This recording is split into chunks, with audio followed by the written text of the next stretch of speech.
Supreme court chief justice Gavai వివాదాస్పద వ్యాఖ్యలు చేశారు.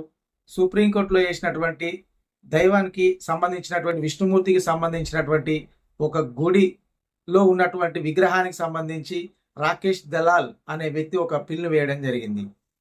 బ్రిటిష్ కాలంలో ఖజురహో ఆలయ పరిధిలో ఉన్నటువంటి జావరి ఆలయంలో 7 అడుగుల విష్ణుమూర్తి విగ్రహం ధ్వంసమైంది. తలభాగం పూర్తిగా ధ్వంసమైంది. ఆ విగ్రహం స్థానంలో మరొక విష్ణుమూర్తి విగ్రహాన్ని పెట్టించాలి అని అక్కడ ఉన్నటువంటి ప్రభుత్వాన్ని ఆదేశించాలంటూ ఆయన పిల్ వేయడం జరిగింది. దీనిపైన జస్టిస్ గవాయ్ తీవ్రమైనటువంటి వ్యాఖ్యలు చేశారు. దేశం మొత్తం ఈ వివాదాస్పద వ్యాఖ్యలపైన చర్చించుకుంటున్నారు. అదేవిధంగా నెటిజన్లు కూడా మండిపడుతున్నారు. ఆయన ఏమన్నారంటే, మీరు విష్ణుమూర్తికి పరమ భక్తులై ఉన్నట్టయితే మీరు ఆ దేవుణ్ణే ప్రార్థించండి.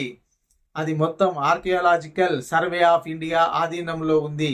ఇది మీరు వేసినటువంటి పిల్ దైవత్వానికి సంబంధించింది కాదు, మీ వ్యక్తిగతానికి సంబంధించింది, మీ పాపులారిటీ కోసం మీరు వేసుకున్నటువంటి పిల్ ఇది మాత్రమే అని ఆయన ఘాటుగా చెప్పడం జరిగింది.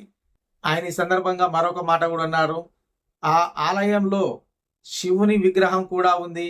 మీరు శివతత్వానికి వ్యతిరేకంగా ప్రవర్తిస్తున్నట్టున్నారు. మీరు వైష్ణవులు, ఆ శివున్నే మీరుపై ప్రార్థించండి, అప్పుడే ఆయన కరుణించి విష్ణుమూర్తి విగ్రహాన్ని పెట్టిస్తాడేమో అంటూ ఆయన ఈ సందర్భంగా వ్యాఖ్యలు చేయడం జరిగింది. ఈ వ్యాఖ్యలు అయితే ప్రస్తుతానికి దేశంలో దుమారాన్ని లేపుతున్నాయి.